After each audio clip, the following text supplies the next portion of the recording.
خب وقتان وخير ومیدوارم لە هەر کوێ هەن ساق و سڵامەت بن. ئەلبەتە گەرمای شەدیدە ئوروپا ئێمەی وادار کرد کە سەر لە بەیانیەکی زوو لە کاتێکا کە ئەزانین خەڵک خەفتگە ئەم دیبەیتە بکەین.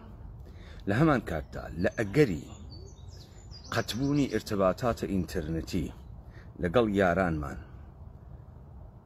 لە کوردەوارە داگیرکراگە لەلایەن ئێران، من لەم دەقایقە محاولەی خۆم ئەکەم بەرنامە و دەستورە کارە ئێوە بۆ ڕۆژان و هەفتەگە لە داهاتوو لەگرا تەبیین بکەم کە ئێوە وە بەردەستان بێت و چۆنیەتی حرەکەتکردنە خۆتان بزانن. سەرەتا بەر لەوەی بڕۆمە ناوە بابەتە ئەنجامە ئەم شانۆگەریە شەڕە چەندین حکم بدەم بە زر سقاتە بە قەتعیەتە تەمام و دەوڵەتە ئێرانی بەرەو گۆڕانکاریە دەمامەک ئەبرێت. هیچ گەڕانەوەیەکی تیا نەماگە، هیچ گەڕانەوەیەک. ئەمە ئەو لەحزە تاریخیە مێژوویە بوو وا من ناوم نابوو ساتت ترازان. تەیە 10 ساڵە گوزەشتە ئێمە لەسەر ئەوەی کە ئەم وەزعیەتە بە ئەگرا بگەینی کارمان کرد. سەرەتا با بە ڕاستەیەک پێتان بێژم، دانتە ئێژێت ئەو شتەی چاوەڕوانی ئەەکەی نسیبت بوێت ئایندە نییە. ئەو شتەی وا پێت وایە لەسەر ڕێگەتە داهاتوو نییە. داهاتوو ئەو شتەسە وا خیاڵی ئەەکەی، وا خیاڵی ئەەکەی.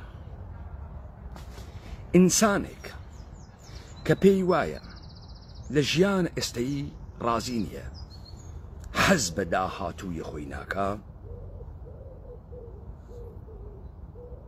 ئەجەنگێت و ئەو خیاڵە خۆیە محققەکە. من ئەزانم ئەم تەبوتابەی کە کەوتکە سەرڕێ لە ژێرە شانۆگەریە جلوەهای ویژەی ئەکشنە دووکەڵ و ئاگرو ئەوانە فرە کەسێکی حساس کردگە کە قەزایە تێناگەن. با من شتێکتان پێبێژم، ئەگەر ئەبیسن ئێژن ئیسرائیل 3000 ئامانجی کردبوو بە دیاری لێیان بدات، ئیشی بفهمن دەستچنکردنە ئامانجی کلی بدەی سەرکەوتوویە تۆ لە شەڕ مسۆگەرەکە. تا حزورە ئاخێزە کوردەوارە سربەخۆ جریانە ئینقلابی واقعی لەم سەرزەمینە هەر کەسێک بەناوە بەزوتنەوەی کوردی حەیبتەرانی کرد، درۆی کرد، دەستکرد بوو، نەزان بوو، نەزانم کار بوو و بەکرێ گیراو بوو. با من ئەمە مشەخەسکەم. تارگت و هەدەفە ئەحزابە منتەسبە بە کورد چییە؟ دەقیقەن لەکوێدەن؟ هیچ تارگەتێکیان نییە. ڕیگنە پشتە ئەوەی کە ئەمانە ئینسانن و مافیان هەست یە حکوومەتێکیان گەرەکە کە دموکراتیکوێت فڕیان باتە ناوە دەستور. خۆب ئەمە پاڕانەوە، لاڵینەوە و لە باشترین حاڵەتە سواڵە ئەخلاقیە لە گەورەیەک داتخوا بەشمان بە. لە کاتێکە کێشەی عەسڵی وا لە ئەو جێگە کە تۆ ئێشی لێ بدەی ناوی حەقی خاوەنداریەتی و مالکیەتە وڵاتی سەرزەمینیە کە کەسانێک لە ژێرە ناوە ئێرانی بە مڵکە تڵقە پدەریە خۆیان ێزان. ئێژن ئەمەمانە بە میراس هاوردەگە. ئەگەر ئەمڕۆ قەڵەمڕەوێک دیاری کریاگە ناوی ئێرانە، دلیلی شایستگی و لیاقەتی ئێمە بووگە لە بەردەوامبوونە دوودمانگە لە سوڵتانی شاهیە کە گەییگە بە سوبحە تەلعەتە دەوڵەتە مدەڕن ئێرانی لە ژێر سایەی ناسیۆنالیزمە. ئەمە تۆی کورد چی بووگی؟ تۆی کورد مشتێ منزەویە ناوە کەژوو کێوەکان، مشتێ دواکەوتگە بەدەوی. تۆ شکڵێکن نەبووگە لە دانانە کولتور و فەرهەنگ و حکوومەت و ئەوانە. تەنانەت لە ناوە شەرەفنامەیە بێشەرەفخانە بەدلیسیە هەڵەگەڕێت و ئێژێ کورد دەستنووسی خۆش نییە. ئەلا ڕەخمەوەی کە چەند نەفەر ئینسانی عالەمی بووگە دەستنووسی خۆش نییە. چون دەستنووسی خۆش نییە، کوردەکان نابرێنە دەرباری سوڵتانەکان کە ببن بە مدیر و وەزیر و گزیر. ناتوانێ بنووسێ، خەتی خۆش نییە. کوردێک کە خەتی خۆش نییە، لیاقەتی نییە شغڵت دەبیری و وەزیری بوێت، ئێشە چ شغڵێ بکە؟ چەتەی، حەماڵی، خەڵکوژی، زەراعەت، وەکو هێسر لە گیانە خۆی بار بکێشێ.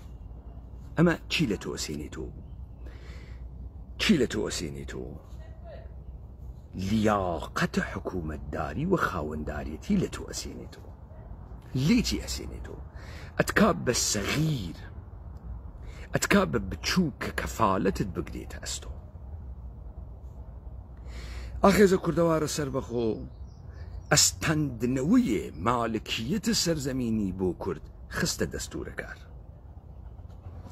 ئاخێزە کوردەوارە سەربەخۆ وتی دەوڵەتە ئێرانی دەوڵەتە دەراوێشتەی هیچ ملەتێ بەناو ملەتە ئێران نییە و دووچارە قەیرانە بنەڕەتی و ساختاری شکڵە دەوڵەتە. ئەگەر تاگرە تێگەین ئەوەی ئێوە ئەیوێنن ڕووبەڕووبوونەوەیە ئیسلامیەتە شێعە لەگەڵ تەمەدونە لیبراڵی نێئۆلیبراڵی جودۆ زایۆنیستیە و زایۆنیستی نییە.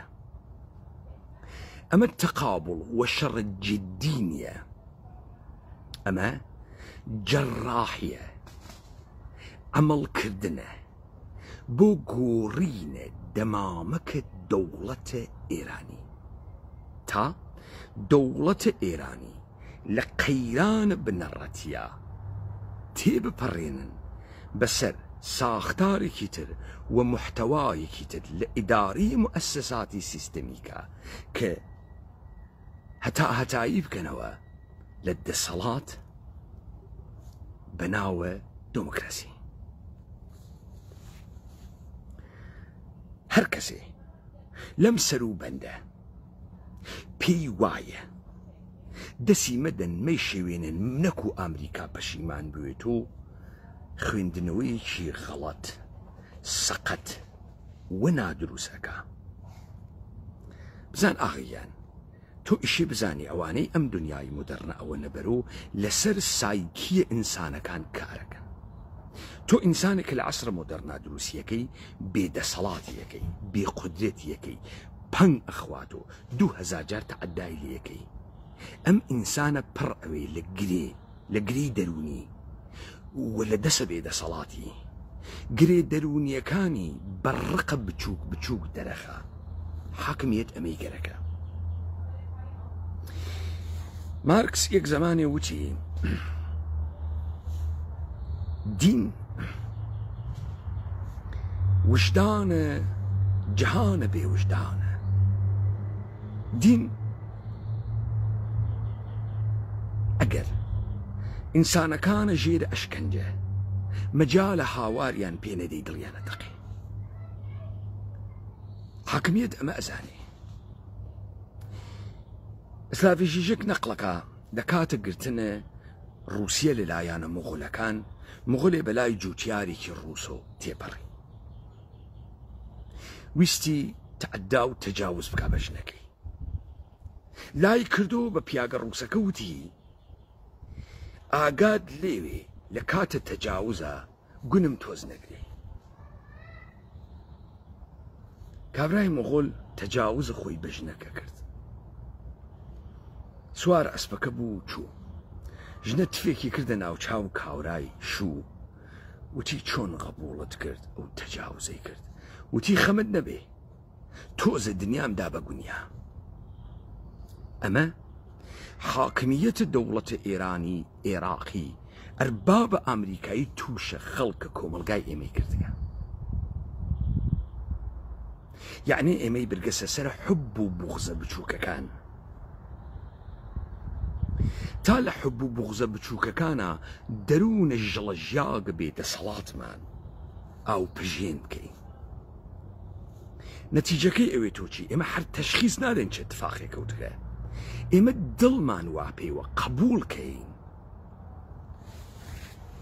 و بێژین بە جمهوری ئیسلامی لەبیرتە ئێمە ئەمانوت ئەمریکا وڵات خاسێکە. ئێمە حەز ئەکەین بە ئیسرائیل زدە یەهودمەون. جا وەختی سەوارە بەرحەقیقەتە مەیدانی سپای پاسداران شەڕە ئیسرائیل بە تەواوەتی ناکا کاورایجی هایتە من وتمیسە تۆ قسەکەی منەکەی. کاورایی بەسیجی وە سپاهیش تێت ژێ بەخوا ڕازەکەیت و دێ ئەقلانیەتە و چی بکەین و چاریان ناکەین. ئێستا تۆ چۆن هێشتا کابرا قوتار بوێ لە شەهوەتێک کە هەست گەرەک تە بێژی تۆ فرە ژیروی تەرەفدارە ئەمریکا بووی. ئەم خۆی تەکە ئەمریکا نییە. ئەویش چی گەرەکە؟ ئەویش گەرەکێ تۆ هەست بە دەستاوەرد بکەی و ئیتر دەخەڵەت نەکەی. ڕازەکەیت و بەخوا و ئێمە احتیاجمان بە غەرب بوو. ئەمە لە سایکیە ئینسانەکانە چتە بچووک لەسەر گرێی دەرونی و باوەشێنکردنە جەرگ و سوتاو بە زمانە ئەحمەقانە لێ خەسیاگی دۆڕیان و فری و خەڵکێکی دێتێتە دەرەوە.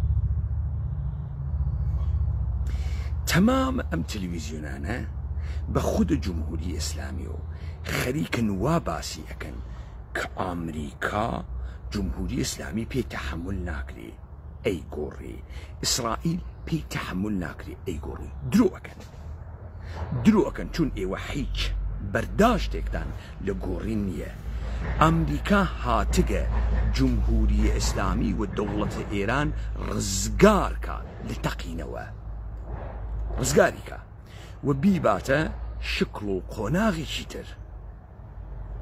بۆیە حتمما ئەم گۆڕانکاریە سوورەتەگرێ، بۆیە حتمما شانۆگەریە جەنگ و شەڕیشی واتیە. بابزانن ئێمە ئەم هەلەمان قۆستەوە نەمان هێشت دەوڵەتە ئێرانی بە سڵامەت لە شانۆگەریە ئینقلابە ژیان ئازادی بازی بە سڵامەت عبوری بدات و تەواوی بکە. مەجبور بوون بە سناریۆیە دوژمنە خارجی بەخشێ لە حاکمیەت پاک بکەن و بەخشێ لە کارنامەیە حاکمیەت پاک بکەن و وە لە بینی بوون. من 10 ساڵم قسەکەم، 10 ساڵ بۆ ئەوەی خاس متوجه بوون و بزانن وانە چه ساتە وەختێکە شەهوەت و سەخافەت نەتانگرێ و ئەم فرسەت سوزیە تاریخیە نەکەن. ئایستە دەستگاکانە حاکمیەت بە تەمام قدرەت کەوتگ نەڕێ و شەڕە ڕەوایەت و گێڕانەوەکەن. مثال کەسێکەس بەناوە مهدیە متەهەرنیا جدیدل بە زهور ڕسیگێکی ئایندە پەژوهی باریخبازە مؤسسەیە ئەندیشکدەی سیمرغە وا لە تارانە لە تاران دانیشتگە لە ژێرە ناوە ئەلفاظ مغڵق خەریکە جادوگەریکردنە پێشبینی ئایندەکە. دوێ شەو لەگەڵ عەبدیمیدیا مساحەبەی کردەکە من لە ختەیەکی لێ ئەدەم بۆتان و تەرجمەی ئەەکەمەوە. چون کارە مردم ئەمە نییە، مردم نازانێ کابرایەژی چی تێناگا، پێی وایە کابرا عەلافە حاڵی نییە چێژی. کەواتە مهدیە متەهەرنیا ئوستادە دانشگاز قبلەن قەڵەمی دەیداگە لە نەشریەهای بەسیج و سپا وا لە ناو تارانە دانیشتگە و ئەم قسە گەلەکە.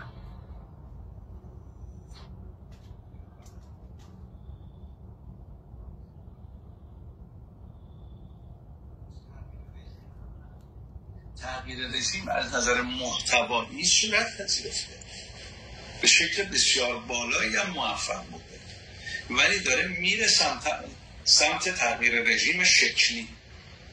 این خودش رو به زودی نشون خواهد. من میخوام راجع به این سناریوی دولت انتقالی از درون و دولت آینده از بیرون مقدار اگه ممکنه تا جایی که امکانش هست بیشتر باز بکنید خیلی ممنون میشم. اجازه بدین آقای عبدی رو بیشتر از این باز نکنم. خب ئیشان وتی تەغییر محتەوا سوورەتی گرت و بیرتان تێ تەیە ساڵانە گوزەشتە من بە ئێوە وتم ئەم ئێرانە ئێوە ئەیوێنن، ئێرانە دوای عەلیە خامنەئیە. ئۆکێ ڕژیم چەند چێ شەکلیە لە نەزەرە ماغا محتەوای ئەگۆڕن کەسێکیش لە دەر نایەرن بەشی لە حاکمیەت جدید سوار ئەکەنە سەر محتەوای جدید، بەشی لە حاکمیەتە قەدیم سوار ئەکەنە سەر محتەوای جدید. دەمە قسە ئیشانە.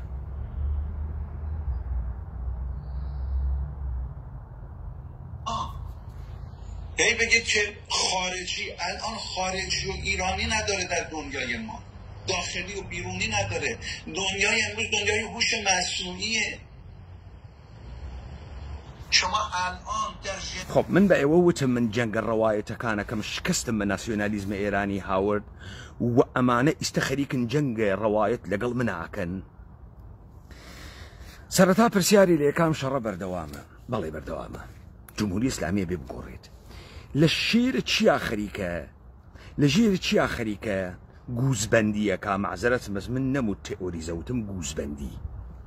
ئەم کاورای جادوگەریانە هاوردگە شتێک باسەکە تحت ناوە ئاینە قدرەت، ئاینە دەسەڵات و ئێژی ئاینە قدرەت شکل جمهوری ئیسلامی تەحمل ناکە. خۆیان ئەکاتە دەسەزرانی ئێژی جمهوری ئیسلامی ئەگۆڕن. گۆڕینە جمهوری ئیسلامی بە شێوەیە ئینقلاب هەڵتەکاندنە بنیادین لە دەست دەرهاوردنە تەمامە قدرەت لە دەسە حاکمانە وەخت نییە. محتەوا ئەگۆڕێ شکلیشی ئەگۆڕێ.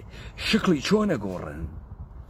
ئیدەیەک لە کار بەدەستانە ئیمڕۆ ئەبن بە دەموچاوگەلێ حاکمیەتت جێدید دەیم کاورای کرماشانی وتی دەسم گیرە شیڕی ئەڕای خۆت بکیش کورد بازە ئۆپۆزیسیۆنە درۆزن دەی ئیستە خۆتۆ خەریکی ئەی وێنی ئەی خونجینی کاورا پرسیاری لێکە خەڵکە ئێران دەوڵەتە دەست نیشاندەی ئامریکایی قبوڵەکە و قسەکەی منە کاورا ئەدا لە سەحرای کەربەلا یەک خوزەعبەلا تێگەیژێت کە بەڵێ بۆ قبولی ناکات جەهانیە خەڵک ڕفاهی گەرەکە دەورانە هۆشە مەسنوعیە چ ڕەبتێکێز بۆم سوعالە چ ڕەبتێکێز ئەمانە عەمەلەن لە مەیدانە ناسیۆنالیزمە درۆزنانەی ئێرانیان شکستی خواردگە ئیستە وە قودرەت خەریکن دەوڵەتت دەستنیشاندەیەک کە بە ئاشکارا دەستکردە دەسە ئیاڵەتە متحدەیە ئەمریکاس لە ژێرە ناوە ناسیۆنالیزمە قەومە متەفەکرە ئێرانی بیفرۆشنەوە تا حاکمیەتە خۆیان بەرتاران بێڵنەوە جامانەیە سەبقەی تاریخیەکیان دروست کردگە بۆ خۆیان لە ژێرە ناوە دەرباریانە سەر بە کشوەرانە مختلف میرزا ئاغاخانە نووری ئەنگلۆفیل زكاء الملك أنجلوفيل يا روسوفيلن هي أنجلوفيلن أحيانا خائن ينها أحيانا دسنشاندن ين بابت نين عشان إنجليز وروسيا لوي داينن ياغن أمانة دولة ملية إيرانيين فقد أمانة للرقي يكتري يكي كان أرواء أويتو صيغة إنجليز يكي أويتو صيغة روسيا أم قسموه كان تا أجل تيفي لحاكميات استشوق إسرائيل وأمريكا هاوردقا كأم جراحيان بوبكات لجير الشانوغرية أكشن بيجن بابا جان أمانة حرواوقنا تشوغن يارمتي خارجي أنقركبو تو بچي إيجي كولتور إيراني كولتور إيراني كولتور منتظر الظهور منجية أما تمدن إيراني هذا شوينه منجي في اليارس تا أقراتي جيشتين أقر تا أقراتي جيشتين من تكراري أكمو استقل لكوما أكن دولة الدس نشانده كل حفتهاي آيند وما هاي آيند شكلكي رو أكن بيخون جنن كاستقرار بياكا لجير ناو أويك مردم برسيانا مردم بوين مهمني كيكيتيري مردم باري جركا نا غلط تنكر أما ربتي بدا صلاتس وإما أمن نادين بأي ولا جير ناو بارا والرفاه يو الدور ياغن متور مطلق دركوت كين تاقرا متوجه بوين بسياران آخيزة كردوار سرمخو إما حتما درگيري نظامي من لقل دولة موقت وأرباب أمريكاية أمريكا إما لوادية نزروا نغدا بتور مطلق ترويان أكين حيشان لدس ناميني شي أكن أرون لزوري يعصاو دولة موقت وأرباب أمريكاي وأصلها استفادة كان تائما لبين بوان تائما وسكت بيبكن أو لحظة إما بزور أصلها نايلين لتاران دانيشن بس بزانا مرحلة فاز نظامية إما لقل أمانة ولا مرحلة تثبيت دانانا دولة مؤقتة إما بابزانا داستان قوران كاري لدس إما نماغا مجبورا أي قوران أوي لدس إما ماغا دارشتنوي دولة إيرانية بإجازة إما دولة إيراني بحيت شويك نمستقر أوي ندا أمزريد نبويان أشيت برو تي 10 ساڵە گوزشتە ئیجازەم پێتان نەدا وای پێ بکەن ئەم دەحفێشێ نایەڵم و ئەمما یارانە ئاخێزە کوردەوارە سەربەخۆ ئێمە نایژم لە وەزعیەتە پەرفەکتە ئامادەیین بەڵام ئێمە فرە ئامادەین بە نسبەتە فرە جەریانگەلێکی تر ئێمە تاقە جەریانە ئامادەیە مستەقلین کە حاکمیەتە تاران ئەگەڕێنیەوە بۆ خۆمان شبكة الجهاني تان آمادس ديدارقل و اعتلاف قلكتان خريق الأشيت برو ئەرتشە کوردان کە بانگەوازیمان کردبوو 4 ساڵە پێش ئمڕۆ بە سوورەتە عەلەنی بە شێوەیە کۆنفرانسە سەراسەری لە ناوە کوردانە تەرح ئەکرێ ئیجرا ئەکرێ و ئەمما لەحزەیە خەلع قودرەت حتمما دروسەوێ چون ئەم جەڕاحیە نەمایشێکی نظامی تریوا لە پشتا شکڵێ لە کودتا تەسلیم بوودەگی تێتە بەرەو ئەو لەحزەیەکە کە خەلع قودرەتی جادەوێ تەسلیحکردن ئیمکانات بەدەست هاوردن ئامادەی دفاع لە خۆبوون لە ژێرە بارە حکمە ئەمریکایی نەچوون ئەو لەحزەسە کە ئێوە ئەتوانن ئەوەی گەرەکمانە و بەردەسی بهێنن تەواو بوو داستانە ئێران تەواو بوو ئیستە گەرەکیانە بیخونجنن ئەبەدیکەن و بەدەست ئێمە دەرناچێت ئیمکانی نییە بەسەر دەریای خوێنە تەکتەکیانەوە بازەدەم و نایەڵەمە متفاق بکەفێ من نایەڵم سناریۆی عێراق تکرارکەنەوە من نایەڵم سناریۆی 150 ساڵە گوزەشتە تکرارکەنەوە تەواو بوو هیچ نامتعلقێکی بێڕیشەی بێدایک و باوک لە ژێرە ناوە دەوڵەتە کۆرپڕێتی ئێرانی جارێکی تر بەرئەریکەی قودرەتە تاراندانانیشێ هیچ ئەجنەبی هاوردەیەک لە پشتە هیچ تەوجیهێکی حیزانە ناتوانێ قەبارەی خۆی ئاو بکێشێ بۆ ئەمە هاوکاتە لەگەڵ کلامە ئاگرین و مەوزەعە ئاگرین لوولەی تفەنگە ئاگرینی گەرەکە بۆ تەمامە ئازادیارانە جەهان کوردانە جەهان لەحزەی مەوعود و دەرگیری بە تەمامە قودرەت و تەکە پەسماندەهای دەوڵەتە ئێرانی دەستنشاندەهای ئەمریکایی ڕوو ئەدات ئەمما ئەمریکا گرە و لەسەر ئەسپە براواکە محکەم بێسی لیان بدەی مەجبورە تەسلیم بێ و قبوڵکە و وڵاتەکەت باتە دەست با بزانن بچووکترین پاشەکشە ناکەنەوە ئەمە شەڕە نجات بەخشە ئێوە نییە ئەمە شەڕە کۆی لەکردنە هەتایە ئێوەس نەمایشە دەمامە گۆڕانە وەلێ لەحزەیە ترازان ها بەدەسە ئێمەوە ترازیاگە چون مەجبورەون دەورێکی تر نەمایشاتە بۆمباران و تێرۆر دەست پێ بکەن جیلێکی تر بخەن هاوکات ئەم هەناسە ئەیگرن خەریکن بەستەرەکە ئامادەیەکەن بۆ مەرحەلەی دووەم یعنی خەریکن ئەیگێڕنەوە تا تۆ ئامادە و محەیابی لە مەواجهبوونەتەکە گۆڕینە محتەوای جمهوری ئیسلامی شەکڵە جمهوری ئیسلامی بەکار بەدەستانە حەی و حاضر تەزریقکردن مشتی خارج نشین تحت ناوە دەوڵەتە هەمەگیرە سەراسەریە موقت بەڵتەڵە من دەستیانم خوێنگەسەوە ئامادەکاری خۆمانمان کردەگە ئیمکانی نییە ئێمە سورپرایز بووین شۆک بووین لە حەو لە حەلیم بکەوینە ناوە دیک چەپڵەیان بۆ لێ بدەین ئەم ئەتفاقە ناکەوێ لە ئەم دەقیقەوە بەبعد هەر وەکو فەرمانتان پێدریاگە سازماندەهی ئامادەگی بۆ لەحزەیە مەوعود ئێشێ بکرێت با بزانن هێزەکانە جاشە سەپاهە پاسداران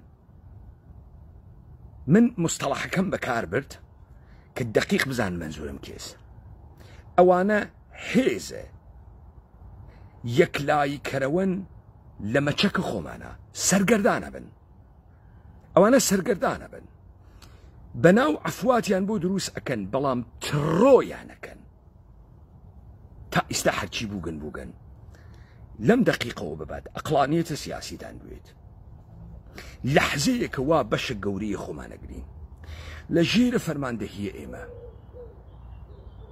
بەرامبەر بە دەوڵەتە دەستنیشاندەیە ئەمریکایی دەست لەسەر پەلەپیتکەی تفەنگەون تا بەشە خۆمان دادڕین و تارانمان بگەڕێنینەوە دەستمان لە لەحازە تئۆریک و چارمان ناکەن لە لەحازە مەیدانی و چارمان ناکەن ناسیۆنالیزمیان لە کردەیە مەیدانی دۆڕیا ملەتێ بەناوە ئێران مەوجود نییە ئینسانە واقعی مەوجود نییە دەسە ئەرباب یەقنیان بکەوێ ئێمە کۆی نەکەن و کەس ناتوانێت کۆی کاتەوە و دەسە ئەرباب لە قنیان ئەخەم با بزانن ئەی خەم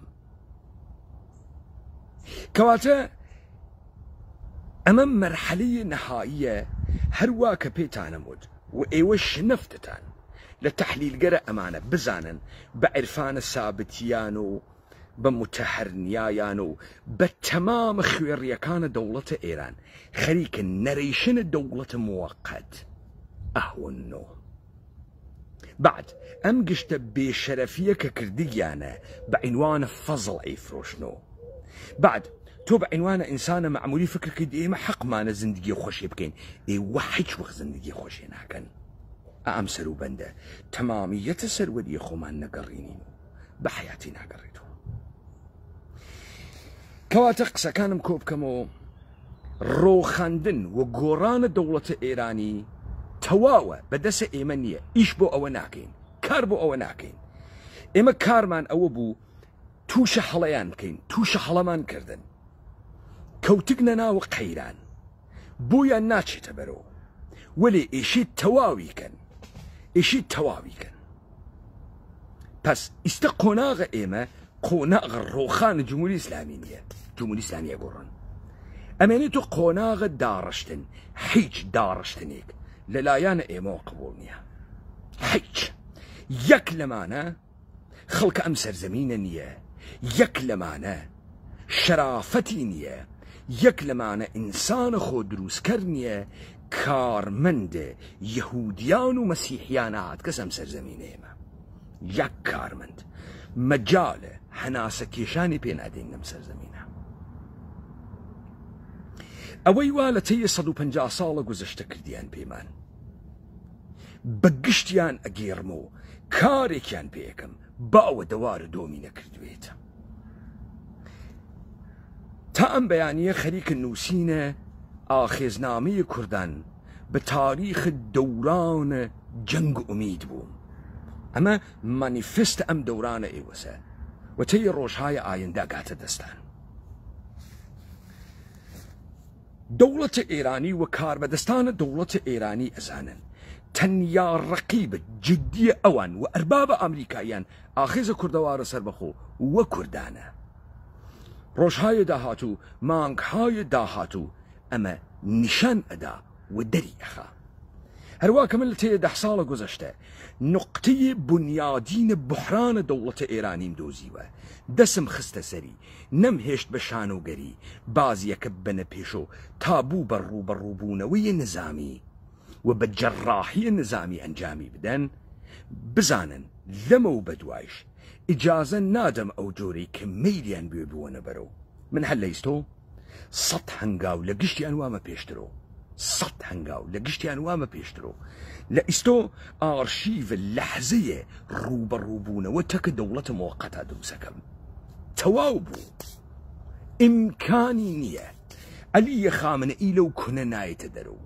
نایتە دەرەوە نەک لە بەرەوەی لە ئیسرائیلە ترسی لەبەر ئەوەی هۆنینەوەی مەرگە خۆی مەوجود کردگە دروستی کردگە نایتە دەرەوە ئەم شەبەحەکە لە عەلیە خامنەئی دروست بوو عەلیە خامنەئی ئیتر بە زوهور ناگات تەواو بوو و ئەمما ئەم بازیە کە ئێمە ئیوەی نەبەرەوە و بۆ ئامریکا ناچەسپید پرشە ئەم ئاگرە عێراقی شەگریتەوە یارانە هەرێمە کوردستان هەروە کە وعدەی ئەرتشە کوردانتاندا بوو ئامادەی ئەو لەحزەنە پرشە ئەم ئاگرە ئەوی شەگریتەوە داستانە پارتی و یەکێتی تەواو بوو تەواو بوو هەر یەک نمونە بێژم ئەگەر ئەمریکا موفق بە دانانە دەوڵەتە موقەت لە ئێران بوێت کارکرد پارتی و یەکێتی لە شیمالی حەبیب کولەن بۆ ئەمریکا نامێنێت هیچ کارکردێکیان نامێنێت سەوای ئەوەی کە ڕووداوەکانە ئایندە کە ئێمە ڕووی ئەیدەین دەسی بۆ ئەبین هاوکێشەکانە منتەقە بە تەورە کولی ئەگۆڕێت دوێشەویش زرمەکانە بەیجی و نەمایشەکانە پەهبادەکان تەندی قوولەی جەنگ دەست پێەکە. دوێکە دیتان خەڵکە لادێ لە سلێمانی هێزە دڕەکانی یەکێتیان چەک کرد. ئەوانەی وا تێ هەڵدانە قوێخا دێرینیان کرد و عوزەیریەکان ئەیان و چڕە حیزبمان پێ ناکرێ. خەڵکە لادەیەک تێ هەڵدانیان کردن و چەکیان کردن. پێتانم نەوت هێزە فەشەلن ئێوە و هێزە فەشەلن. پێتانم نەوت بزانن چۆن ڕەفتار ئەکەن. ئێمە تاران واوە دەسمان و تۆ وەسێ محافزە چیەکەی؟ پێتانم نەوت دروست ڕەفتارکەن. ئێمە بە چنە ڕووکە بە شۆڕشگێڕی و بە ئەستعدادە خۆمان شۆڕشمان تا ئەم مەقتەعە گەیاند. وەلی با بزانن لە ژێرە کارشکەنیە ئێوە کارشکەنیە ئێوەم لەبیر ناچێت. دەبیرم ناچێت تا بزانم بە سێ محافزەت و لە ئەقلیم و کوردستان بەکوێ ئەگەی. ئێوە نە ئینسانە گەورەتان زانی نە تەهدیدتان ناسی، تەوانە تەحلیلە جەریانە ئێمەتان نەبوو. وەلی با بزانی تاوانە جەهالەت و فسادتان ئەدەن. ئەمە وت بۆ ئارشیف بمێنێتەوە ئستنادی پێ بکەم. لەم سەر و بەندە وا دیسان فکرەکەن معلوم نییە بنەکەوێت و چی، چون ئێوە تەکە ئیسرائیل و ئەمریکا هاوکارن و ئەزانن بنەکەوێت و چی. من جامە جەهەنەمام وا پێ غەیب لێدەم. هەرچی من ماچوون خەتمە کەلامن کارم بۆی کردگە. داهاتوو تەخەیول ئەکرێ شەڕ ئەکەی بۆ تەخەیولێکە ئەیکەی بەدەستی دێری.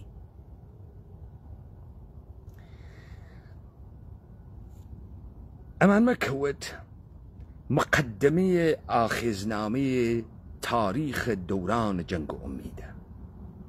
لەوێ مەبسوود پرۆبلەماتیکایە بنیادینە بحرانە ساختاریە دەوڵەتە ئێرانی تەوزیح دەم. ڕەوەندێ کە بەرە و ئەگراهات تەوزیح دەم. و ئێوە بزانن شەڕە ئەووەڵە ئێمە تەسبیتە خۆمان بە عنوانە مالکانە ئەم سەرزەمینەسە. با بزانن دەڵقەکانە دەسە نظامە سڵتە تەحتنامە ئێرانیەت بە تەورە مطلق بێ ئابڕوو تڕۆ بووگن دەستیان لە هەمانەکەی دەچووە. تەواو تەداومە ئێمە بەردەوامیە ئێمە بمبارانکردنیان و جەنگە ڕەوایەتکردنیان ئەووەڵین ئەتفاقێکە ئەخات. ئەوانە لە دەمەدەم ئەخات و کەسیان ئیتر ناتوانێت قسە بکە. هەروواکە ئەمڕۆ یەک تو لە بەسیجی نەیتوانێت قسە بکە. لەبیرتان تێ من بە ئێوە وتم لەم سەرزەمینە ئینقلابە ئیدئۆلۆژیک اتفاق نەکەوتکە. کەس باوەڕی بە ئارمان و ئیدەیەک نییە. لەبیرتان تێ واقعیەتە مەیدانیە جەنگ بۆتانی دەرخست.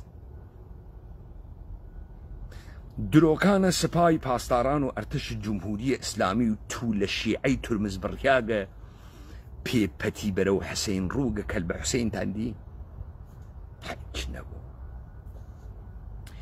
نەڕە ئێرانی بازی و بستێ لەم خاکە بڕوات گیانمان لە دەست ئەدەین هیچیتیا بەسەر نەبوو. ڕزای پەهلەوی سەربازی یەهودی ئیسرائیلیە، عەلیە خامنەیی هاوکارە یەهودی ئیسرائیلی ئەمریکاییە، هیچ ڕووبەڕووبوونەوەیەکی جدیشیان نەکرد. ئێژە تەمامیەتە ئەرزیمان هەست. تەمامیەتە ئەرزی چمکێکی ئەمنیەتیە کە ئەورای کاول تۆ زات نییە لە کون بێیتە دەرەوە ئاسمان وا لە دەسە ئیسرائیل و ئەمریکا تۆ تەمامیەتە ئەرزیت ماگە دەڵا حیزە ئێرانی. تۆ تەمامیەتە ئەرزی یعنی ئەعماق دەریا، یعنی دەریا، یعنی ئاسمان، یعنی زەمین. تۆ کۆنتڕۆڵە بەسەر هیچ کامیانە نەماگە. تو تەمامیەتە ئەرزیت هەست بێ شەرەف.